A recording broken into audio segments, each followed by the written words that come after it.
Hey everyone, our names are Lewis, Tahlia, and Theresa, and the artifact we have chosen that can provide a meaningful and useful teaching and learning experience in a school setting is a landslide. A landslide is a downslope movement of a mass of soil, rock, and organic materials under the influence of gravity. They are a natural, ongoing, and continual phenomenon of our environment that occurs when rock, soil, or the earth is weak and can no longer hold itself due to geological, morphological, and human processes. Therefore, it is important that students are educated upon the effect natural and human processes can have on life and the environment. It is crucial that students understand the science of landslides, the geology associated with them, and where they are likely to occur. So the first thing we considered during the investigative stage was who our artifact is going to be for. And we decided that we want to make this artifact for students in year levels 3 and 4 in a science class, particularly around earth and space sciences. From a curriculum standpoint, we're trying to teach students how the Earth's surface changes over time as a result of natural events, in particular the natural event being obviously a landslide and the effects it can have on the local community. The problem here is how do we provide students in year levels 3 and 4 with an engaging way to understand landslides and the effects they can have on the environment and communities. The artifact should also act as a hook for a unit in science. In thinking about how to approach this hurdle, we chose to design some sort of model or visually appealing design of a landslide to give students a proper three-dimensional visualization of the event, as opposed to a picture or other media sources which can be limited to two-dimensional visualizations. Some sense of scale will also be important, so students can grasp just how devastating these events can be. So now I'm going to talk about the generating process and the prototypes we came up with before we reached our final design. So first thing we discussed was making a model of a landslide out of cardboard and other materials. However, we soon realized that in order to properly simulate a landslide, we needed to use materials that aren't solid and simulate the Earth.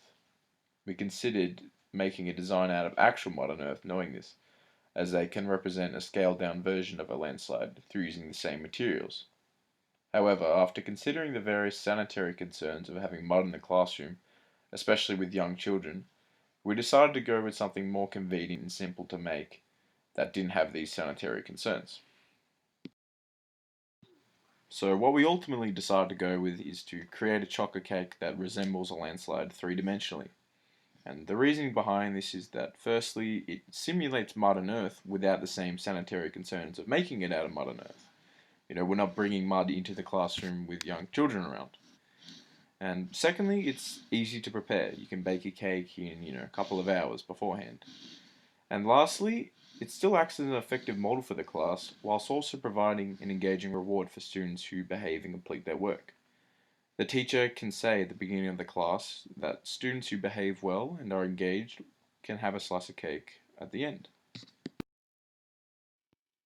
Throughout creating the landslide as an artifact for a school setting, we discovered that the landslide also resembles a mudslide, which is quite similar to a landslide.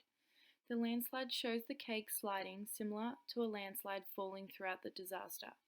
The ingredients and equipment we used to create the artifact is a fork, spoon, bowl, tin, the oven, a chocolate cake mix, eggs, water, chocolate icing, chocolate chips, and jelly babies. Throughout making the artifact, washing your hands was an occupational health and safety that we considered, as personal hygiene is quite important when cooking in the kitchen.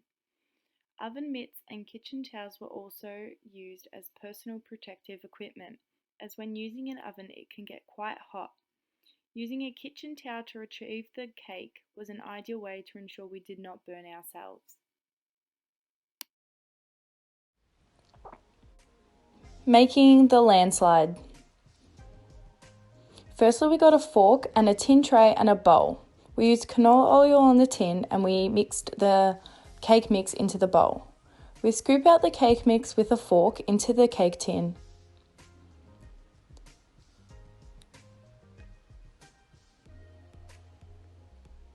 The oven was preheated to 165 degrees and the cake went in the oven for 65 minutes.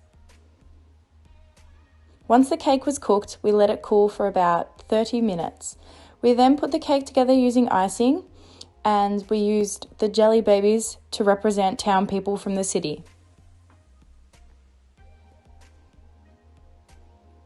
The cake was chocolate and the icing is chocolate, as this resembles a mudslide. The icing being poured on resembles the mud flowing through the town.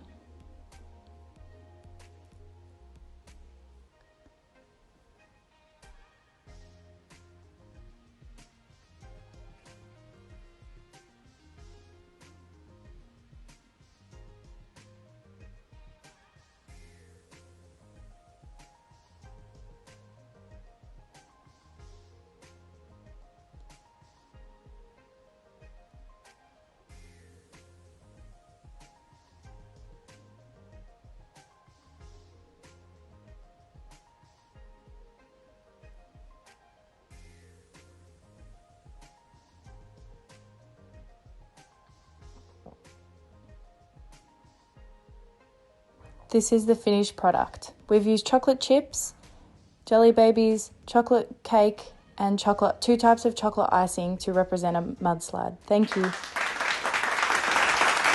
I believe that the final design does meet the requirements we set during the investigative stage.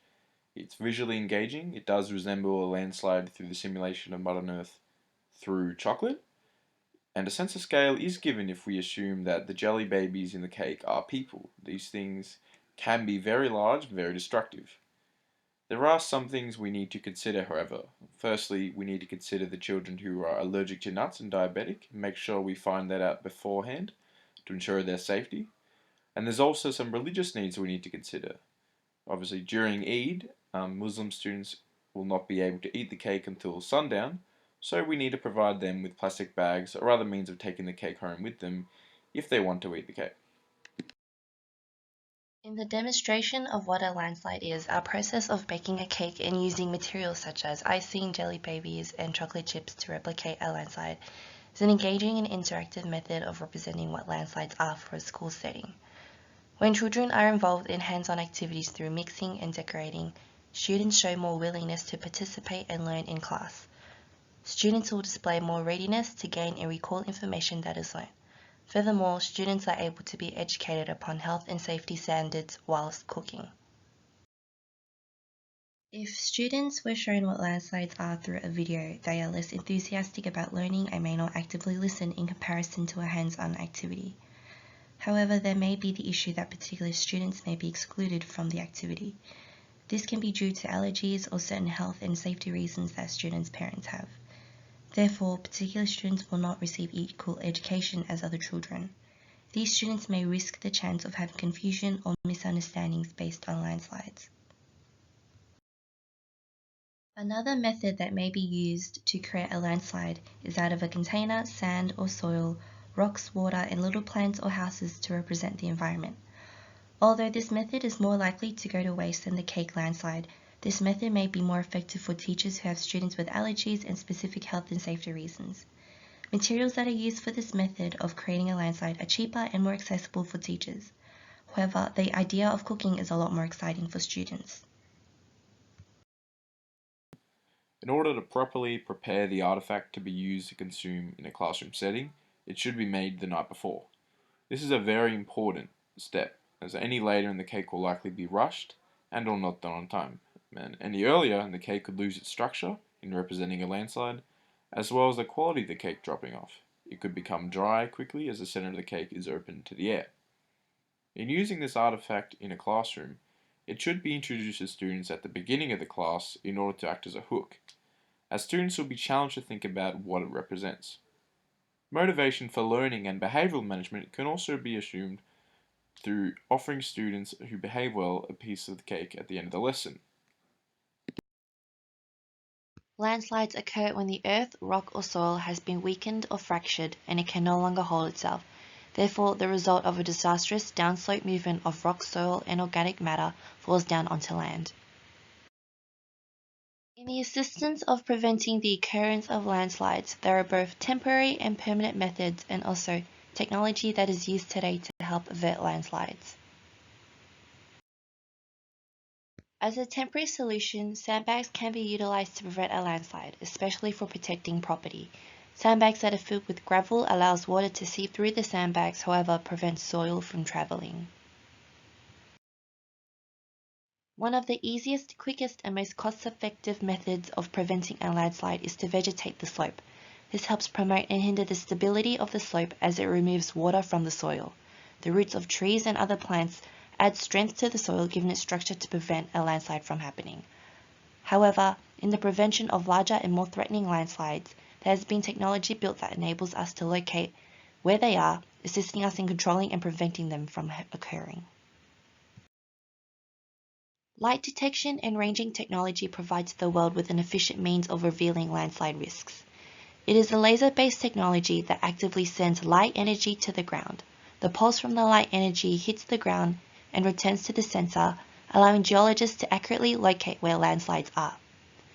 LiDAR assists in capturing all major details, allowing us to see beyond the thickets of vegetation and focus on hidden details such as slope angle and the magnitude of erosion.